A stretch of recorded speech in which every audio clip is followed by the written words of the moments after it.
এক মাসের মধ্যে পরপর দুবার বন্যা হয় আউশ গ্রামের সোয়ারা গ্রামে। শনিবার বন্যা দুর্গত পরিবারগুলির হাতে ত্রাণ সামগ্রী তুলে দিল প্রশাসন। ত্রাণ বিলিতে ছিলেন বর্ধমান উত্তর মহকুমার শাসক তীর্থঙ্কর বিশ্বাস, আউশ গ্রাম পঞ্চায়েত সমিতির সভাপতি তাপস চট্টোপাধ্যায়, আউশ গ্রাম এক ভিডিও শেখ কামরুল ইসলাম সহ অন্যান্যরা। এবছর কুনুন নদীর বন্যায় প্লাবিত হয় আউশ গ্রাম এলাকার অনেক গ্রাম। ফসলের প্রচুর ক্ষয়ক্ষতি হয়েছে, ঘরবাড়িরও ক্ষতি হয়। সোয়ারা গ্রামের অধিকাংশ পরিবার গরিব। এই সমস্ত পরিবারগুলির সহায়তার জন্য এদিন সরকারি কিছু ত্রাণ সামগ্রী বিলি করা হয়। আজকে আমাদের এই সোয়ারা স্কুলে জামা কাপড় পোশাক সাধারণ সমস্ত জিনিস, খাবার দাবার সব দিচ্ছে। খাবার দাবার সব দিচ্ছে। এটা একদম থানা ইয়ে থেকে, ওই ব্লক থেকে দিচ্ছে।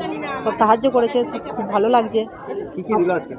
চাল ডাল, তারপর কাপড় চোপড় সমস্ত জিনিস দিচ্ছে। পুজোর আগে দিচ্ছে, ভালোই হলো সব। আর বাচ্চাদেরকে দিচ্ছে জামা কাপড়, খাওয়া দাওয়া সব জিনিস দিচ্ছে।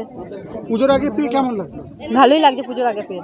এগুলো যে কিনতে পারতাম না, তবে এই সমস্ত ধান চাল ধান মান সব চলে গিয়েছে বানেতে। সবাই খুব খারাপ লাগছে। এই সবার বানেতে বন্যাতে অনেক ক্ষতি হয়েছে, ঘর মা সব ভেঙে গেছে। আমরা তো যে ঘর আছি সেই ঘরটা এক ধার কোনাটা ছেড়েই গিয়েছে, ছেলে নিয়ে শুয়ে আছি। আমরা চাইবো সব যেন সরকার থেকে যেন ঘরে জানালেন আধিকারিকদের কাছে? হ্যাঁ, সব জানাইছে। আমি ছিলাম না, সব জানাইছে, গ্রামে সব ছিল। সাহায্য পেয়ে কেমন লাগলো? সাহায্য পেয়ে খুব ভালোই লাগলো। আপনার নাম? আমার নাম শর্মিলা মেটে, সোয়ারাতি বাড়ি। কি নাম আপনার? শর্মিলা মেটে। কি হচ্ছে? সোয়ারাতে খাওয়া দেওয়া হচ্ছে। কারা দিচ্ছে? ভিডিও সরকার থেকে দিচ্ছে। কেন? বন্যার জন্য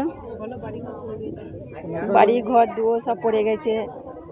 এখানে আপনাদেরকে ত্রাণ দেওয়া হবে, তাই তো? কি কি দিচ্ছে? চাল ডাল তেল কাপড়, বাচ্চাদেরকে কিছু দিচ্ছে? হ্যাঁ খাবার, বিস্কুট জামা প্যান্ট। কেমন লাগে এই আর দুদিন পরই দুর্গা পুজো, তার আগে ত্রাণ পেয়ে কেমন লাগে? ভালো লাগছে।